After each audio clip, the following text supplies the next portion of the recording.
a lot on the channel about games we love, like we always do, and I keep having the same thought. I don't want to replay that. But then I look at my backlog, and yeah, that usually stops me. That said, it doesn't mean I haven't already sunk 100 hours or way more into some real standouts. So today I wanted to focus on those. The games I keep coming back to even when I'm trying to play something new. The ones I can sink dozens, sometimes even hundreds of hours into without really thinking about it. And it's usually not just because they're long, it's because they give you options, different ways to play, different builds, different outcomes. So for this episode, we're looking at Switch games that feel like they could last forever. Not just long games, but games that are actually worth putting some serious time into. Hey friends, I'm Autumn. Welcome back to Cozy Cartridges, where we talk handheld games, JRPGs, and games that just comfort you. If that sounds like your vibe, grab your favorite snack or drink, get comfy, and let's sink in. Persona 5 Royal is probably the clearest example of a forever game on Switch. You play as a high school student living a double life, going to school during the day and at night entering palaces as part of the Phantom Thieves. These palaces are tied to the distorted desires of different characters, so each dungeon has a strong identity and story context behind it. The main cast is a huge part of why the game sticks. Characters like Ryoji, Anne, Makoto, and Futaba all have their own arcs, and you build relationships with them through social links. Those relationships aren't just story, they directly affect gameplay by unlocking new abilities and mechanics. The core loop is time management, which some of you may love or hate, but every day matters. You decide whether to build relationships, increase stats, explore dungeons, or just take a break and do something small like wooing the girl of your dreams. Persona uses a fast paced turn based press turn system centered on exploiting enemy weaknesses to gain extra actions, one more, and knock down opponents. You're constantly switching personas, targeting weaknesses, and chaining attacks together. Fusion is where the depth really comes in. You can build completely different setups depending on how much you want to engage with it. And that's really why it works as a forever game. You're not going to max out every social link in one run, and you're not going to see every persona combination. And with the added royal content and alternate ending, there's always a reason to come back and do things differently to see an extra semester. Fire Emblem Three Houses is arguably the most replayable JRPG on the Nintendo Switch. You start as Baelith, a professor at Garrick Monastery, teaching one of three student houses: Black Eagles, Blue Lions, or Golden Deer. That initial choice completely changes the story, the characters you spend time with, and how the game unfolds. The cast is massive, and every character has their own personality, background, and motivations. Building relationships with them through support conversations and playing through their paralogs is a big part of the experience. Gameplay is split into two halves. The first is monastery life, teaching, training, exploring, fishing, cooking, gardening, and managing your students. You decide how to build them, what skills they focus on, and ultimately what classes they promote into. The second is combat. Grid-based tactical battles where positioning, terrain, and unit synergy all matter. You're not just moving units, you're thinking about long-term builds and how each character fits into your overall strategy. What makes this a forever game is the combination of routes and builds. Four story paths, multiple class options for every character, and different ways to recruit units means no two runs are exactly the same. Even just changing one decision early on can completely reshape your playthrough, which is why I've already played this 5 times. Saga seems to be a love it or hate it series, with each entry being pretty divisive. But I already know many of you will agree with me. Romancing Saga 2 Revenge of the Seven is so underrated. This one is much less traditional, and that's what makes it interesting. Instead of following a single protagonist, you're guiding an empire across multiple generations. You choose your emperor, build a party, and make decisions that affect how the world evolves. At certain points, based on your decisions, the game jumps forward in time. Your current ruler is replaced, your party changes, and the state of the world reflects what you've done so far. The story isn't tightly scripted in the way most JRPGs are, it's more reactive. Different players will see different events depending on how they approach the game. Gameplay is open ended. You choose where to go, which problems to solve, and how to expand your influence. Combat is turn based, but progression is tied to usage. Characters learn new abilities organically based on what they do in battle during battle, called glimmers, which makes experimentation feel natural instead of forced and kind of exciting because you don't know when you'll suddenly pick up a new skill. It's the kind of game where your playthrough feels like your version of the story and not a fixed one. So the first group of games is really about choice. Different routes, different outcomes, different ways your playthrough can go. But some games don't rely on branching paths as much. Instead, they give you depth through systems, how you build your team, how you approach combat, and how much you want to optimize. Shin Megami Tensei 5 Vengeance is one of the most system-heavy JRPGs on the platform. You play as a student pulled into a destroyed version of Tokyo, caught in a conflict between gods, demons, and different ideological factions. The story is there, but the real focus is on the mechanics. For people who don't enjoy the social sim aspects of Persona, SMT might just be right up your alley. You're constantly recruiting demons, negotiating with them, and then fusing them together to create stronger ones with inherited skills. Combat uses the press turn system like in the Persona entries, which is all about efficiency. If you hit weaknesses, you gain extra turns. If you miss or get blocked, you lose them. That makes every decision matter. You can't just brute force your way through the game. You have to adjust your team, rethink your setup, and come back with a better approach. And because Demon Fusion is so flexible, there's always another combination to try. You can spend hours just optimizing your team, and sometimes paying the price if you don't. Octopath Traveler 0 had its hooks in me at the end of 2025. While I enjoyed Octopath Traveler 2 enough, this entry just felt like it pushed things further. This is the game built around flexibility and structure simultaneously. You play as a customizable protagonist, and instead of following a fixed party of characters, you gradually encounter different characters' storylines and recruit them as you go.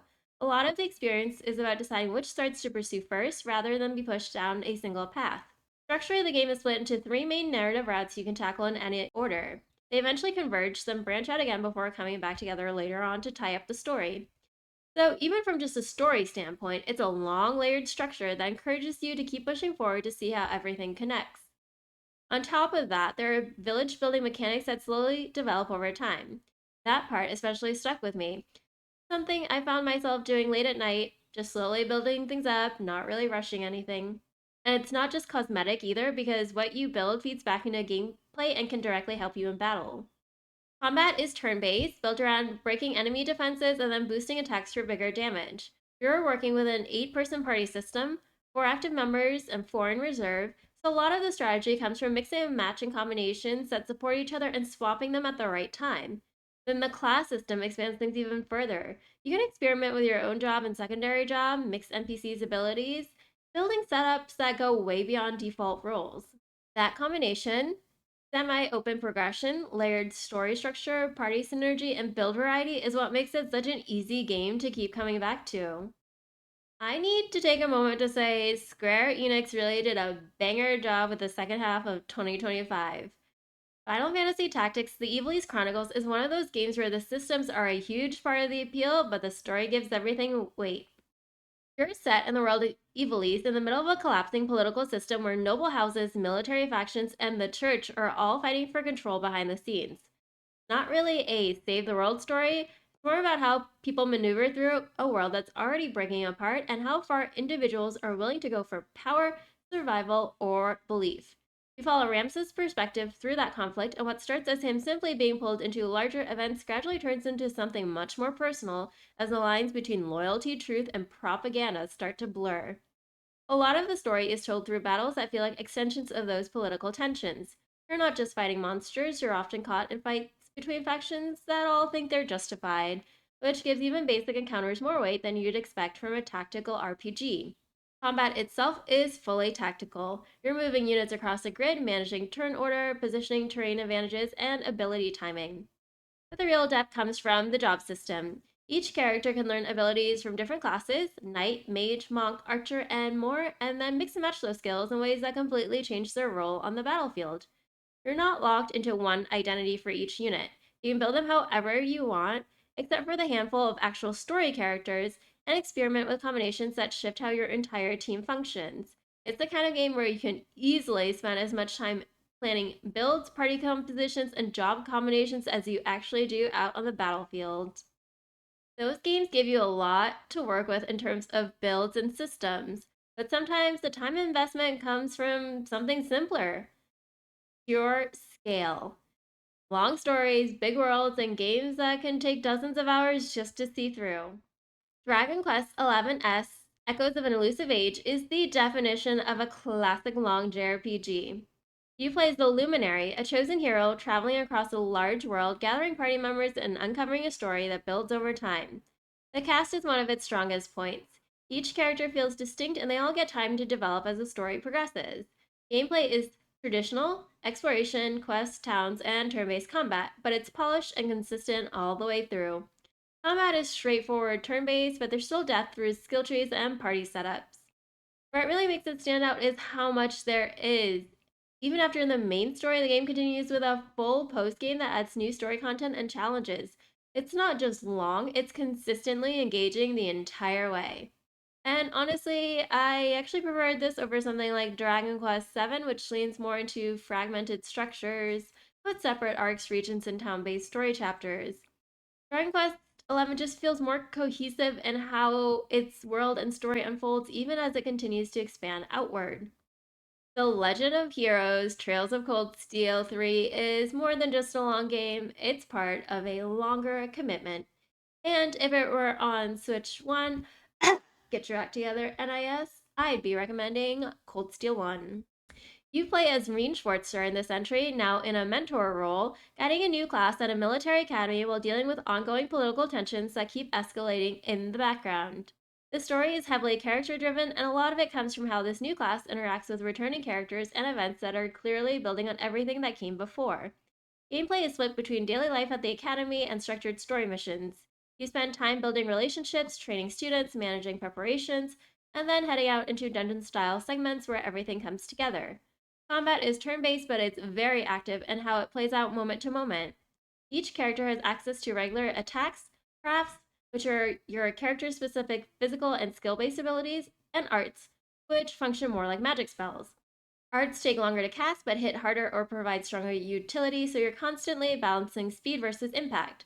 Positioning also matters a lot more than it looks. Area of effect crafts and arts can hit multiple enemies or control space on the battlefield, so where you place your party becomes just as important as which actions you choose. The real appeal here, though, is the scale of the world and how interconnected everything feels. It's not just about finishing one game, it's about being a part of an ongoing story that builds across entries, with each one adding more context to everything you've done in the moment. And honestly, hot take, I think this is my favorite arc in the series so far, although the Sky entries may give it a run for its money. Those are the more traditional JRPG long haul experiences. But there's another type of forever game that doesn't rely on story length at all. Games you don't really finish, you just keep playing them over time, building things up, and coming back when you feel like it. The Rune Factory series blends my favorite genres beautifully, and Rune Factory 4 is one of the strongest hybrids between a JRPG and a life sim. You start off as a character who essentially falls into the role of a local ruler in a town called Selphia after an accident leaves you taking on responsibilities you didn't exactly ask for.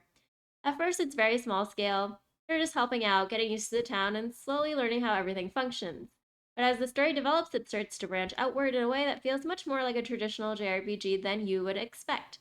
There are dungeon areas tied to larger threats, and the narrative gradually reveals that the region itself is dealing with deeper conflicts involving dragons, ancient powers, and the balance between humans and monsters. What's interesting is how the story never really separates itself from the daily life systems. You're not pausing the town stuff to go do story missions. Farming, crafting, and relationships are all tied into how the narrative progresses. You manage the town as prince or princess, grow crops, build relationships, and explore dungeons, but it all feeds back into the idea that you're slowly becoming someone responsible for the well being of this entire region. Combat is real time with weapons, magic, and party members joining you in battle as you explore those dungeon areas. It's simple at first, but opens up as you gain more tools, which you can craft, and abilities. There's always something to do: farming, crafting, fighting, upgrading, or just talking to or going out on dates with people and seeing how their routines change day to day. And because all of those systems overlap, it never really gives you a natural stopping point. You just keep saying one more day, and suddenly a couple of hours are gone. Coming off of Rune Factory 4, my time at Sandrock is very much in the same category for me. One of my favorite life sim games with combat, just in a slightly different direction. You arrive in a desert town that's struggling to expand and modernize, and you take on the role of a builder. At first, it's pretty grounded: simple construction jobs, helping repair basic infrastructure, and slowly getting familiar with how the town operates. But as you progress, the story starts to scale up in a really satisfying way. You're not just fixing individual buildings anymore, you're helping shape the future of the entire town. A lot of the narrative comes through the people you meet along the way. Like dreamy Logan and sad you just want to give him a bear hug Fang. Each resident has their own role in the town, their own problems, and their own small storylines that gradually unfold as you help improve the area. And yes, you can deepen your connections and romance them. Gameplay is centered around gathering resources, crafting materials, and completing building projects that directly contribute to that expansion. Action combat is present but light. It's mostly tied to exploration, clearing areas for resources, dealing with threats in the desert, or unlocking new zones so you can continue expanding. It's the kind of game you can play in long focus sessions when you want to get things done, or check in on casually to see what's new and slowly chip away at the upgrades. And in the same way, Rune Factory 4 blends life sim and RPG mechanics so well, this sits right alongside it for me as one of those games where the routine, the progression, and the combat all just quietly feed into each other in the most satisfying loop. Pokemon Pokopia is the most recent release on this list, but it's already taken up 90 hours of my life. The story starts with you stumbling upon what is essentially an apocalyptic, abandoned world. There are no humans at all, just remnants of habitats, empty spaces where life used to be, and a small scattering of Pokemon still surviving in isolated pockets. Your role is to slowly bring life back. You begin constructing habitats from scratch, rebuilding ecosystems one area at a time, and trying to encourage Pokemon to return and repopulate the world. It's not framed as a high stakes rescue mission, but more like quiet restoration, rebuilding something that was lost without fully knowing what caused it in the first place. There's a strong sense of isolation at times, but it never feels empty in a negative way. Instead, it's about presence, watching spaces that feel completely abandoned slowly turn into living environments again. Gameplay is a mix of exploration, habitat management, and customization. You're managing multiple areas, deciding how to structure each habitat, what environments or houses to build, and how to support different Pokemon species as they move in and interact with each other and you. And the important thing is, there's no real pressure here. You can approach the game however you want. And because there's no strict path or expectation, it naturally becomes something you can drift back into over time, checking in, making small changes, and seeing how the world has shifted since you last played, and maybe whether or not a new Pokemon showed up in town. It doesn't push you in any direction, and that's exactly what makes it so easy to return to whenever you want. Those are some of my picks for Switch Forever games. JRPGs and life sims that are actually worth giving up your social life for and playing for forever. If you've got forever games that you get so immersed in and come back to time and time again, let me know down in the comments below. I always love hearing from you. Thanks so much for watching this video. If you enjoyed it, please don't forget to like, subscribe, and turn on your notifications for weekly cozy gaming content. Until next time, may new games always entice you, your favorite worlds always be a click away, and your time gaming always be well spent.